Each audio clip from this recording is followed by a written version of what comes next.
सभी को नमस्कार। स्वागत है एक बार फिर आपका मेरे YouTube चैनल कमल जी क्लासेस में। उत्तराखंड प्रवक्ता स्क्रीनिंग एग्ज़ाम 2025 के संबंध में आज से हम प्रारंभ करने जा रहे हैं सामान्य ज्ञान की सीरीज़। और सामान्य ज्ञान के अंतर्गत आज हम भारत के प्राचीन इतिहास के संबंध में वीडियो लेकर आए हैं। और इस प्राचीन इतिहास के संबंध में हमारे 2 वीडियो रहेंगे। आधे प्रश्नों को आज हम कवर करेंगे, आधे प्रश्नों को हम कल के वीडियो में कवर करेंगे। तो आइए बिना किसी देरी के शुरू करते हैं हम आज का वीडियो। आज के वीडियो का हमारा जो पहला क्वेश्चन है वो है, सर्वप्रथम किस ग्रंथ में भारत का प्राचीन नाम भारतवर्ष का उल्लेख मिलता है। बहुत ही महत्वपूर्ण प्रश्न है और आंसर इसका रहेगा अष्टाध्यायी में। और सर्वप्रथम अष्टाध्यायी में भारत का प्राचीन नाम भारतवर्ष का उल्लेख मिलता है और यह पाणिनि ने लिखा था।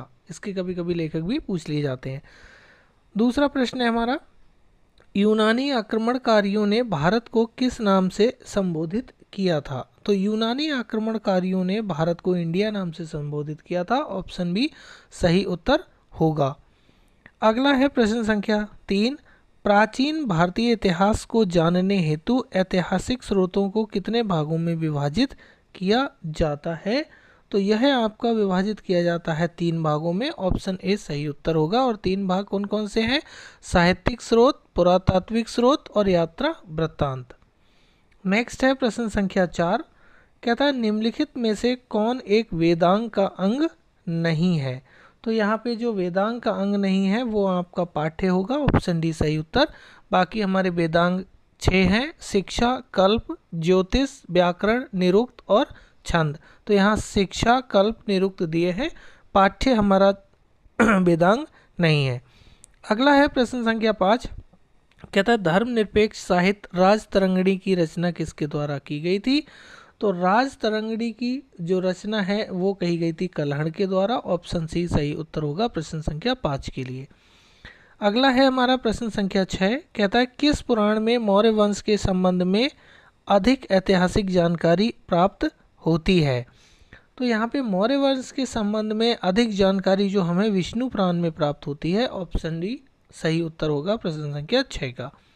अगला है प्रश्न संख्या 7, कहता है बौद्ध ग्रंथ त्रिपिटक के किस भाग में बुद्ध के धर्मोपदेशक का उल्लेख मिलता है। तो बुद्ध के धर्मोपदेशक का उल्लेख जो है वो मिलता है आपका सुत्त पिटक में। ऑप्शन ए सही उत्तर होगा प्रश्न संख्या 7 के लिए। नेक्स्ट है क्वेश्चन नंबर 8, कहता है वेसनगर स्थित गरुड़ स्तंभ का निर्माण किसने कराया था। तो ये आपका हेलियोडोरस ने कराया था। ऑप्शन बी सही उत्तर होगा प्रश्न संख्या 8 का। नेक्स्ट क्वेश्चन नंबर 9, कहता है किस अभिलेख में सर्वप्रथम सती प्रथा होने का उल्लेख मिलता है। तो सती प्रथा होने का जो उल्लेख है वो ऐरण अभिलेख में मिलता है। ऑप्शन डी सही उत्तर होगा। वीडियो में आए हुए सभी प्रश्न बहुत महत्वपूर्ण हैं। अगला है प्रश्न संख्या 10, मेगस्थनीज किसके शासनकाल में भारत आया था। तो मेगस्थनीज जो है वो चंद्रगुप्त मौर्य के शासनकाल में भारत आया था। ऑप्शन ए सही उत्तर होगा प्रश्न संख्या 10 का। प्रश्न संख्या 11, कहता है चीनी लेखक फाहियान ने किसके शासनकाल में भारत की यात्रा की थी। तो चीनी लेखक फाहियान ने भारत की यात्रा जो है वो की थी आपके हर्षवर्धन के शासनकाल में। और हर्षवर्धन को चंद्रगुप्त द्वितीय के नाम से जाना जाता था। ऑप्शन बी सही उत्तर होगा। नेक्स्ट है क्वेश्चन नंबर 12, कहता है हेन सांग की यात्रा के समय नालंदा विश्वविद्यालय का कुलपति कौन था।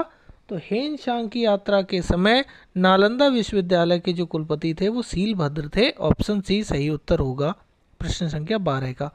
अगला है प्रश्न संख्या 13, कहता है किताब उल हिंद की रचना किसने की थी। तो किताब उल हिंद की जो रचना है वो अल बरूनी ने की थी। ऑप्शन डी सही उत्तर होगा प्रश्न संख्या 13 के लिए।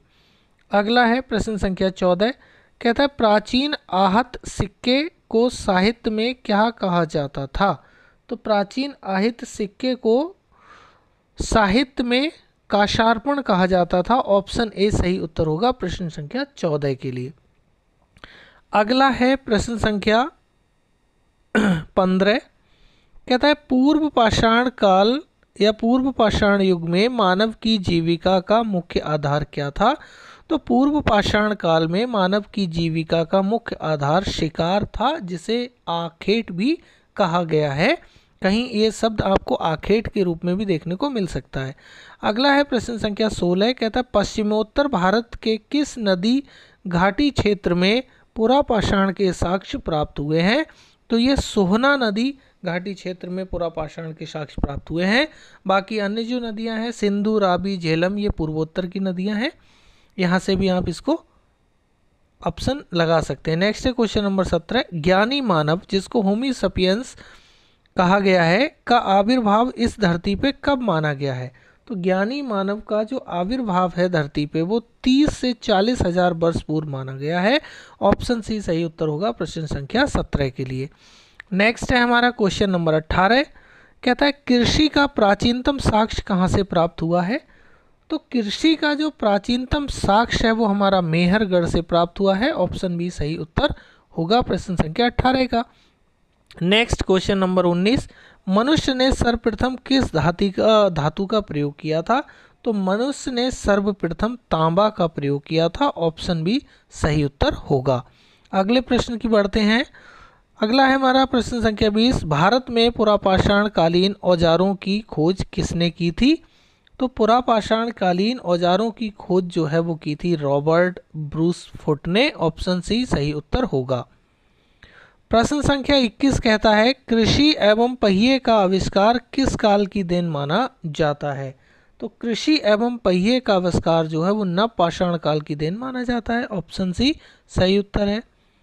22वां प्रश्न है कार्बन डेटिंग पद्धति के अनुसार सिंधु घाटी सभ्यता का काल माना जाता है। तो कार्बन डेटिंग पद्धति के अनुसार सिंधु घाटी सभ्यता का काल जो है वो 2350 ईसा पूर्व से 1750 ईसा पूर्व माना जाता है और यह प्रचलित और प्रमाणित भी माना गया है। अगला है प्रश्न संख्या 23, स्वतंत्रता प्राप्ति के बाद भारत के किस राज्य में हड़प्पा संस्कृति के सबसे अधिक स्थल खोजे गए हैं? तो गुजरात राज्य में सर्वाधिक स्थल खोजे गए हैं। ऑप्शन सी सही उत्तर होगा। 24वां प्रश्न है सिंधु घाटी सभ्यता के किस स्थान पर बृहत स्नानागार के अवशेष मिले हैं? तो यह आपको मिले हैं मोहनजोदाड़ो से। ऑप्शन डी सही उत्तर है प्रश्न संख्या 24 का। क्वेश्चन नंबर 25, सिंधु घाटी सभ्यता काल में कौन सी लिपि सर्वाधिक प्रचलित थी? तो दो ऑप्शंस यहाँ हैं, दो ऑप्शंस अगले पृष्ठ में है, तो आइए हम देख लेते हैं। पहला है कीलाक्षर लिपि, दूसरा भावचित्रात्मक लिपि, तीसरा है देवनागरी और चौथा है अरमाइक। तो जो राइट आंसर रहेगा वो आप सब भली भांति जानते हैं, वो है हमारा भावचित्रात्मक लिपि। ऑप्शन बी सही उत्तर होगा प्रश्न संख्या 25 का। नेक्स्ट है क्वेश्चन नंबर 26, कहता है सिंधु घाटी सभ्यता के किस स्थान पर सर्वप्रथम चावल के साक्ष्य प्राप्त हुए? तो चावल के जो साक्ष्य हैं वो आपके लोथल से प्राप्त हुए। ऑप्शन सी सही उत्तर है। अगला है क्वेश्चन नंबर 27, सिंधु घाटी सभ्यता की मुख्य फसलें निम्नलिखित में से कौन सी थी? तो सिंधु घाटी सभ्यता की मुख्य फसलें जो थी वो गेहूं और जौ थी। Option D is the right answer. Question number 28, Mesopotamia के साक्ष्यों में हड़प्पा स्थलों के लिए किस शब्द का प्रयोग किया गया है? तो मेसोपोटामिया के साक्ष्यों में हड़प्पा स्थलों के लिए जो शब्द प्रयोग हुआ है वो हुआ है Meluhha. Option C is the right answer. Next question number 29, Harappa संस्कृति का शासन किस वर्ग के हाथों में सीमित था? तो यह आपका बणिक वर्ग या जिसे बनियों का वर्ग कहते हैं, इनके हाथों में सीमित था। ऑप्शन बी सही उत्तर है। प्रश्न संख्या 30, सिंधु घाटी सभ्यता के लोग किसे उर्वरता की देवी मानकर उनकी पूजा करते थे? तो सिंधु घाटी सभ्यता के लोग जो हैं वो आपके धरती को उर्वरता की देवी मानकर उसकी पूजा करते थे। ऑप्शन बी सही उत्तर। क्वेश्चन नंबर 31, सिंधु घाटी सभ्यता काल में मनका बनाने का कारखाना कहाँ मिला है? ये आपका लोथल में मिला है। ऑप्शन सी सही उत्तर है प्रश्न संख्या 31 का। नेक्स्ट है क्वेश्चन नंबर 32, सिंधु घाटी सभ्यता के किस स्थान पर हल द्वारा जुते हुए खेतों का उल्लेख मिला है? तो हल द्वारा जुते हुए खेतों का जो उल्लेख है वो कालीबंगा में मिला है। Option D right answer. Next है क्वेश्चन नंबर 33। हड़प्पा संस्कृति में आग में पकी हुई मिट्टी को क्या कहा जाता था? तो हड़प्पा संस्कृति में आग में पकी हुई मिट्टी को टेराकोटा कहते थे। ऑप्शन बी सही उत्तर होगा। अगला है प्रश्न संख्या 34। किस इतिहासकार का मानना था कि जलवायु परिवर्तन के कारण सिंधु घाटी सभ्यता का पतन हुआ था? तो यह मानना था आपके ऑरेल स्टाइन का। Option B is the right answer. Next है क्वेश्चन नंबर 35। कहता है सिंधु घाटी सभ्यता के पतन हेतु किसे एक प्रभावी कारण माना गया? तो सबसे ज़्यादा जो प्रभावी कारण है वो बाढ़ को माना गया। ऑप्शन सी सही उत्तर है प्रश्न संख्या 35 का। अगला है प्रश्न संख्या 36। हड़प्पा कालीन किस स्थल पर पूर्णतः किलेबंदी का प्रमाण मिला है? तो पूर्णतः किलेबंदी का प्रमाण जो है वो कालीबंगा से मिला है। ऑप्शन डी सही उत्तर है। Question number 37। मैक्स मूलर ने आर्यों का मुख्य स्थान कहाँ बताया था? तो मैक्स मूलर ने आर्यों का जो मूल स्थान है वो मध्य एशिया बताया था। उसके अनुसार आर्य मध्य एशिया से आए थे। Question number 38। आर्यों द्वारा विकसित वैदिक सभ्यता का स्वरूप कैसा था? तो आर्यों द्वारा विकसित वैदिक सभ्यता का स्वरूप ग्रामीण था। ऑप्शन बी सही उत्तर है। Next question number 39। ऋग्वैदिक काल में परिवार के मुखिया को क्या कहा जाता था? तो ऋग्वैदिक काल में परिवार के मुखिया को कुलप कहा जाता था। Option C is the right answer for question number 39। Next है क्वेश्चन नंबर 40। कहता है कि ऋग्वेद के किस सूक्त में 4 प्रमुख वर्णों का उल्लेख मिला है? और 4 प्रमुख वर्ण कौन से हैं? वो हैं हमारे ब्राह्मण, क्षत्रिय, वैश्य और शूद्र। तो इसका जो उल्लेख है वो हमें मिला है पुरुष सूक्त से। ऑप्शन डी सही उत्तर होगा। अगला है क्वेश्चन नंबर 41। लंबे समय तक विवाह नहीं करने वाली महिलाओं को ऋग्वैदिक काल में कहा जाता था? तो इन्हें कहा जाता था अमाजू। Option C is the right answer. Next है क्वेश्चन नंबर 42। ऋग्वैदिक काल में अधिकारियों के समूह को क्या कहा जाता था? तो अधिकारियों के समूह को कहा जाता था रत्निन। ऑप्शन सी सही उत्तर होगा। अगला है प्रश्न संख्या 43। राजा को सलाह देने वाली प्रमुख संस्था क्या कहलाती थी? तो राजा को सलाह देने वाली प्रमुख संस्था सभा एवं समिति कहलाती थी। ऑप्शन सी सही उत्तर होगा। अगला है प्रश्न संख्या 44। कहता है ऋग्वैदिक काल में पशुचारण योग भूमि को कहते थे? तो पशुचारण योग भूमि को कहते थे रिवल्य। ऑप्शन सी सही उत्तर होगा प्रश्न संख्या 44 का। अगला है प्रश्न संख्या 45। ऋग्वेद के किस मंडल में दसराल युद्ध का उल्लेख मिलता है? तो दसराल युद्ध का उल्लेख जो है वो ऋग्वेद के 7वें मंडल में मिलता है। ऑप्शन ए सही उत्तर है। अगला है प्रश्न संख्या 46। 46वां प्रश्न कहता है उत्तर वैदिक काल में प्रचलित मुद्रा की इकाइयां थी। यहाँ 2 ऑप्शन इस पेज में है, 2 अगले में है। आइए हम पढ़ लेते हैं। पहला है पन्य एवं शतमान, दूसरा शतमान एवं निष्क, तीसरा निष्क एवं कर्षाणन और चौथा है कर्षापण एवं सतनाम। यहाँ थोड़ा सा कर्षापण होगा और कर्षाणन ये थोड़ा सा मिसप्रिंट है। तो प्रश्न संख्या जो 46 है उसका जो राइट आंसर रहेगा वो रहेगा आपका शतमान एवं निष्क। Option B is the right answer. अगला है प्रश्न संख्या 47। कहता है उत्तर वैदिक काल का सबसे लोकप्रिय देवता कौन सा था?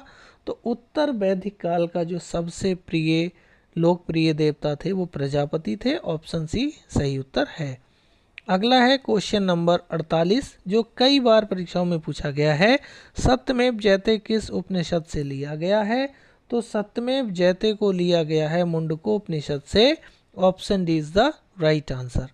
नेक्स्ट है क्वेश्चन नंबर 49 जो कहता है निम्न में से किस वेद में देवताओं के स्तुति हेतु मंत्रों को संकलित किया गया है? तो मंत्रों को जो संकलित किया गया है वो सामवेद में किया गया है। ऑप्शन बी सही उत्तर होगा प्रश्न संख्या 49 का। और इस वीडियो का हमारा लास्ट क्वेश्चन है क्वेश्चन नंबर 50, जो कहता है किस पुराण को सर्वाधिक प्राचीन माना जाता है। तो यहाँ पे हम बात कर लें क्वेश्चन नंबर 50 की, तो मत्स्य पुराण को सर्वाधिक प्राचीन पुराण माना जाता है। ऑप्शन बी सही उत्तर है। तो फ्रेंड्स, आज हमने वीडियो के माध्यम से डिस्कस किए उत्तराखंड के प्राचीन इतिहास के संबंध में 50 महत्वपूर्ण क्वेश्चंस को, और इसके बाद में हम प्राचीन इतिहास या प्राचीन भारत के संदर्भ में ही 50 और क्वेश्चंस को कल के वीडियो में डिस्कस करेंगे। उसके बाद फिर हम मध्यकालीन भारत को डिस्कस करेंगे और फिर आधुनिक भारत को डिस्कस करेंगे। तो फ्रेंड्स, आई होप ये वीडियो आपके लिए बहुत ज़्यादा उपयोगी रहा होगा। लेकिन एक आपसे प्रार्थना है, निवेदन है कि अगर अभी तक आपने मेरे चैनल को सब्सक्राइब नहीं किया है तो कृपया चैनल को सब्सक्राइब कर लें, वीडियो को लाइक करें, पसंद आए वीडियो तो अपने दोस्तों में शेयर करें और कमेंट के माध्यम से हमें अवगत कराएं कि हमारा चैनल आपकी स्टडी में कितना मददगार साबित हो रहा है। मिलते हैं आपसे नेक्स्ट वीडियो में, तब तक के लिए जय हिंद।